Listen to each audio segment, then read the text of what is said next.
Olá, família do CEI Caraí, tudo bem com vocês? Eu sou a Késia Marques, uma das professoras da Escola Bíblica Dominical dos jovens aqui da igreja. Sejam muito bem-vindos ao nosso devocional diário. Espero que você já esteja aí muito bem acomodado para que a gente possa refletir juntos nas escrituras, para ser uma coisa prática também para a nossa vida. E claro, você que não faz parte da nossa igreja, mas está aqui no nosso devocional, também seja muito bem-vindo. Então, hoje a nossa reflexão, quero ler com vocês Romanos 15, os versos 5 e 6.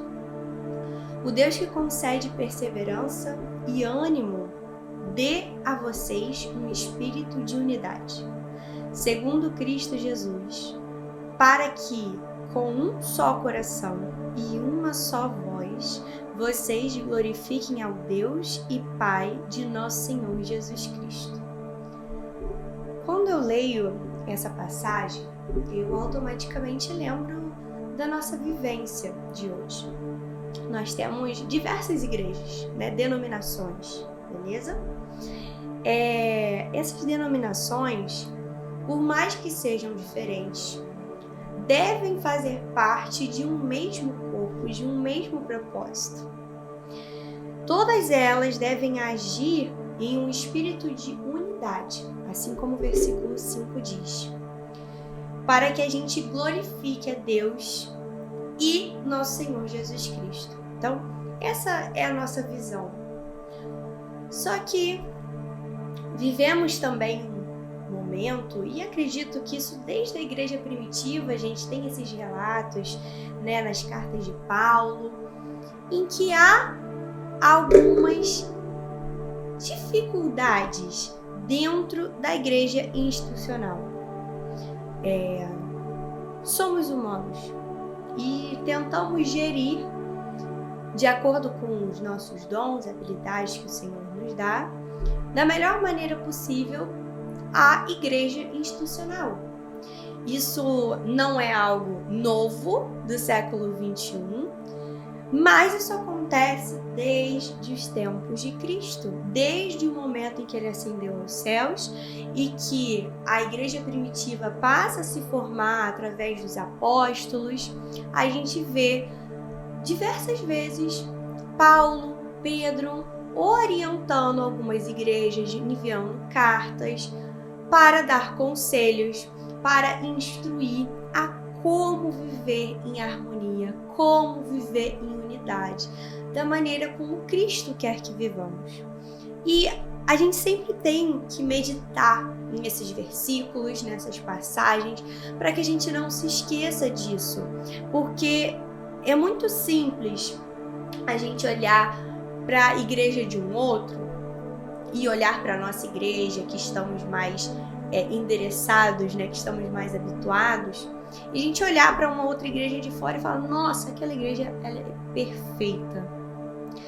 E aí a gente que está na nossa convivência, na nossa comunidade de fé, dentro da nossa igreja, a gente olha, a gente vê problemas, porque existem problemas em todos os lugares. E aí a gente vai para outra igreja. Aí na outra igreja a gente conhece, começa a fazer parte da comunidade de fé, a se envolver com as pessoas, a ter unidade, a fazer um discipulado, e começa a olhar e a ver também dificuldades.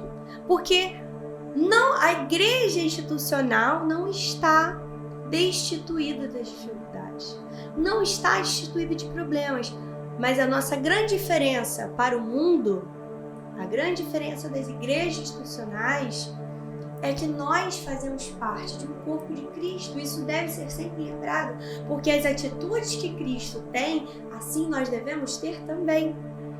Até rimou. Em 1 Coríntios, a gente também tem um relato, 1 Coríntios 12.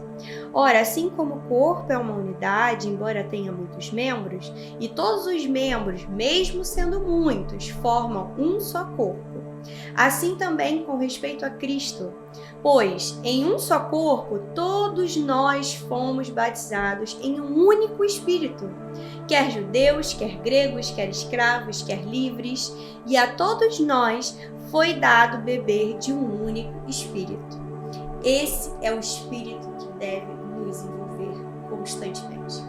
É o espírito de Cristo, o espírito em que foi enviado a nós, tanto como consolador, mas também para apaziguar, para orientar, para nos direcionar para sempre a Cristo, aquilo que Cristo faria. As suas ações, os seus pensamentos devem ser os nossos pensamentos.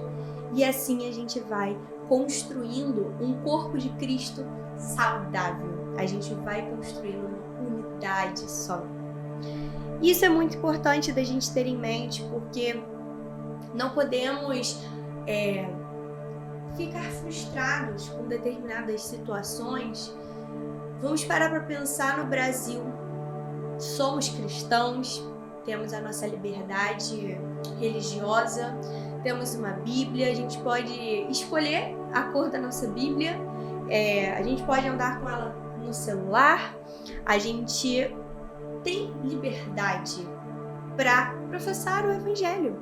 A gente tem liberdade para falar do amor dele, de pregar, seja em praças, seja dentro da nossa casa, seja em uma universidade, no nosso trabalho, não somente com palavras. Lembrando, é importante destacar, para que a gente pregue, se necessário a gente usa palavras, porque a primeira coisa que o não cristão vai ver quando olha pra gente são as nossas ações, as nossas atitudes. Então, num contexto brasileiro, tudo está muito favorável a gente. Mas quando a gente olha para outros países, nesse domingo tivemos a visita da Sabrina. Ela faz parte do movimento de Lausanne. Ela esteve no movimento agora que aconteceu em Seul, na Coreia do Sul.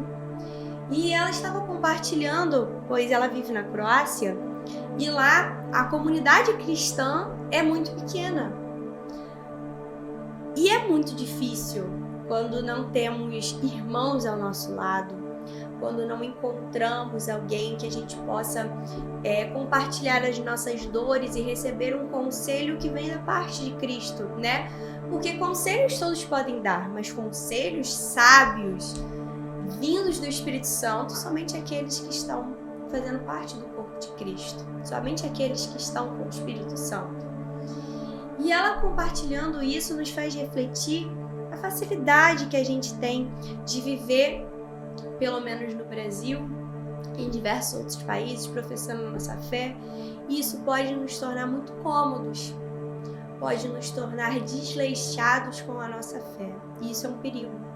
Porque quando nos tornamos cômodos ou desleixados com aquilo que nos foi entregue, a um alto custo, que foi o sangue de Cristo derramado na cruz, podemos passar para uma graça barata, em que tudo aconteceu e tudo acontece e porque eu mereço. Nós não merecemos nada. Cristo nos amou primeiro para que a gente pudesse amar. Sem Ele, nada podemos fazer. Sem Ele, este mundo também é perdido. Então sejamos nós a luz que vai direcionar as pessoas, mostrar às pessoas que estamos unidos com Cristo, que somos uma igreja, que somos uma unidade, que estamos juntos por um propósito. Estamos caminhando para aquilo, caminhando para a glória, caminhando para exaltar o nome do Senhor a todo momento. Que isso faça parte da nossa vivência, isso possa fazer parte também da vivência da nossa família, caso alguém ainda não seja salvo dentro das nossas famílias. Estejamos orando por isso, estejamos intercedendo, criando um ambiente institucional de igreja tal qual o corpo de Cristo é, tal qual a igreja do Senhor deve ser, imaculada, santificada, perfeita, preparada e que aguarda a volta do noivo com grande ansiedade, com grande expectativa, e que louvamos e adoramos ao seu nome, dizendo Maranata, Maranata, vem Senhor Jesus. Esse é o nosso anseio, este deve ser o anseio que toda a igreja de Cristo deve ter, pensando no futuro, Lembra que a gente falou sobre o reino, pensando sobre o reino futuro, mas vivendo ele agora. Que possamos ser essa igreja santificada, que possamos ser essa igreja que busca a pureza, que busca estar de acordo com o Evangelho de Cristo. Que o Senhor Deus te abençoe, te guarde, a ti e a tua família. Que você esteja agora nesse momento sendo cheio do teu Espírito Santo, sendo cheio, Pai, da paz que excede todo entendimento, que provém de Cristo Jesus. Que Ele te abençoe e esteja contigo de dia e de noite. Em nome de Jesus. Amém.